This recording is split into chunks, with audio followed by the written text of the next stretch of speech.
Welcome, everyone, to this ChannelVision podcast right here on channelvisionmag.com. My name is Brady Hicks. I'm the managing editor with ChannelVision Magazine, and today we have two very special guests joining us from NetCarrier. First of all, we have the Director of Sales and Marketing, Laura Bella. Laura is 12-year veteran at NetCarrier. She's had roles from marketing, project management to sales. She has a degree in marketing, and she oversees sales, account services, billing, and sales operations. It sounds like a whole lot, Laura. It must keep you awful busy. How you doing today? Good. How are you? I'm doing well, thanks. I am. We also have with us the sales operations manager, Tara Jackson. Tara has 10 years at NetCarrier with roles from marketing to project management, background in PR and marketing, and currently she oversees project management and provisioning. How you doing today, Tara? I'm great. How are you, Brady? I'm really well. And like I said, I'm excited to talk with you guys. Today in particular, we're going to learn a little bit about support and project management and hosted and so much more. But to kind of start off, Laura, I'm going to kick it to you. Tell us a little bit about NetCarrier. Yeah, so we're a national voice and internet provider. We're based out of Philadelphia. We've been in business since 1996. We're a privately held company. We really pride ourselves on, customizing our solutions for our customers. We have our own proprietary cloud platform. We not only offer traditional voice services, but internet as well. So we're an all-in-one vendor for our customers. We primarily sell through our channel partners. One of the things we invested a lot of time and effort into, besides the channel, was making sure that our technical support team was top tier. It's 24/7, 365, US based. We do not outsource it. The other thing we really invested a lot of time in, which we're going to kind of focus on today, is our project management. A lot of customers, a lot of customers and partners really don't have the time to sit there and map out their entire call flow. And our project management team really takes the time to walk through all of that and design the solution to make sure it's a seamless transition over to NetCarrier. And I've been reading so much about the project management. What would you say it is that sets that apart from other competitors?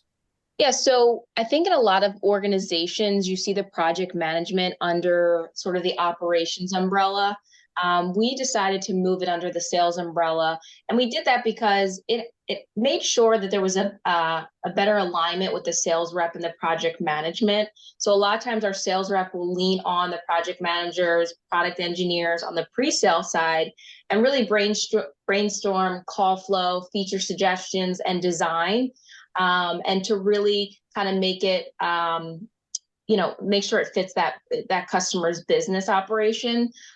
Historically, customers are hesitant with project management as they aren't really tech savvy. So, when they're switching over to a new provider, it can make them feel very uncomfortable. So there are times that a project manager or even Tara might get on the phone with a sales rep and explain exactly how the deployment will look so they understand and feel comfortable with moving forward. So we felt like, bringing under the sales umbrella made that a more cohesive sales process.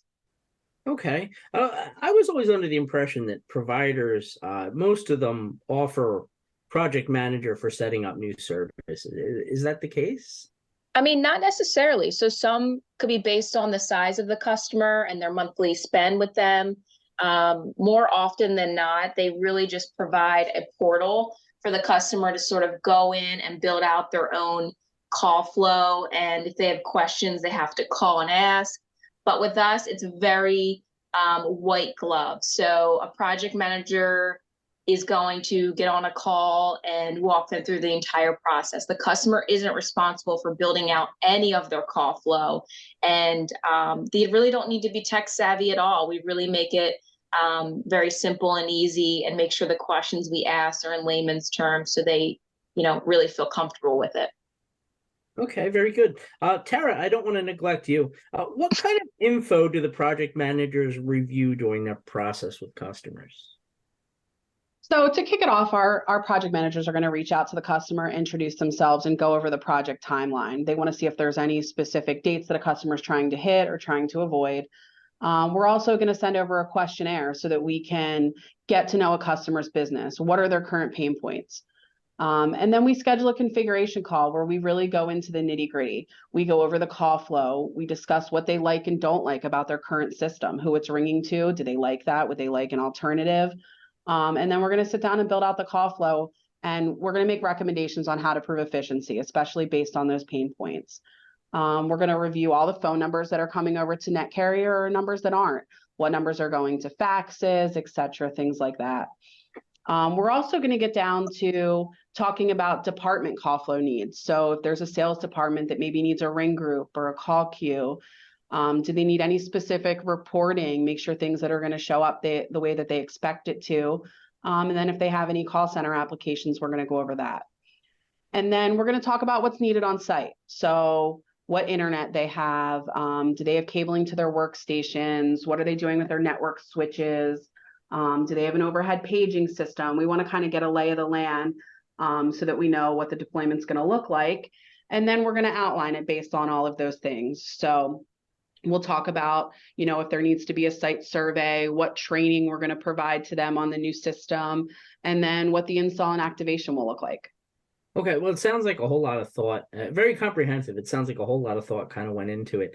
How do you help customers when they aren't sure how to answer those types of questions?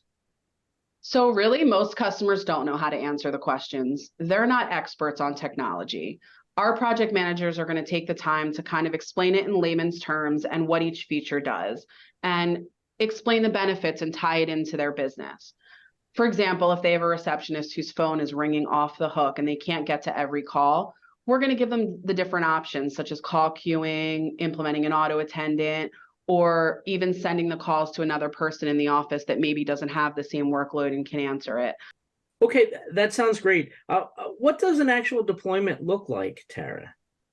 Sure. So we review the site and the network requirements with the customer, or if they have an IT team, we'll chat with them.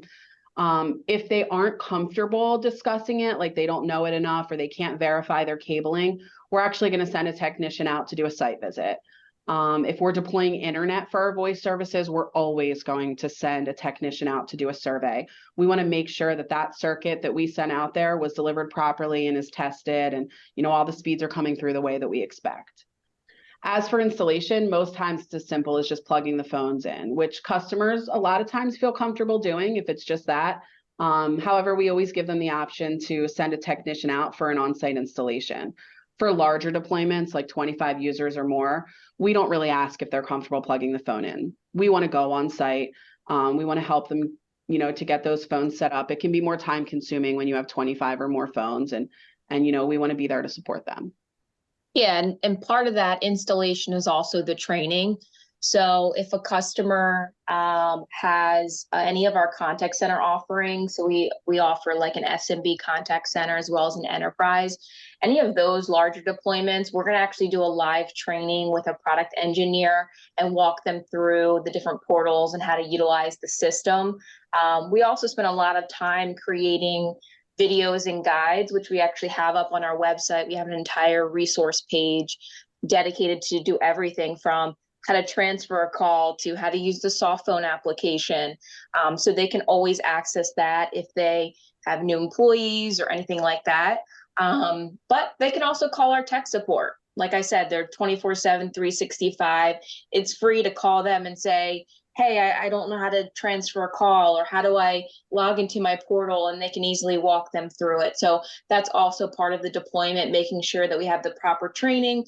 So when they do go live, they know how to actually use their phone on their desk. Oh, that's fantastic. And like I said, it sounds like so much thought has kind of gone into the entire thing. Laura, where can people go if they want more information? Yeah, of course, on our website, netcarrier.com. We're also on LinkedIn, Instagram. You can find us on there. We keep very active on those. You can call Tara or myself, and of course, our tech support team. And if you work with a TSP, such as Tolaris, you can always reach out to them if you're interested in quoting out NetCarrier and finding more about the services we offer and how we deliver them to customers. Well, that's fantastic. Laura, let me start with you. Thank you so much for the time here today. Absolutely. Thank you. All right. And Tara as well. Just so much thought has gone into all this. Thank you for the time. Yep. Thanks, Brady. Of course. And while you guys are online checking out all the great stuff that NetCarrier has to offer on netcarrier.com, and of course, there's other resources as well, don't forget to also visit channelvisionmag.com, where you can find other copies of podcasts and webinars and CVTVs and all sorts of digital content on demand right there on the website. And of course, on behalf of NetCarrier, this has been Channel Vision Magazine's podcast. Thank you so much for checking us out.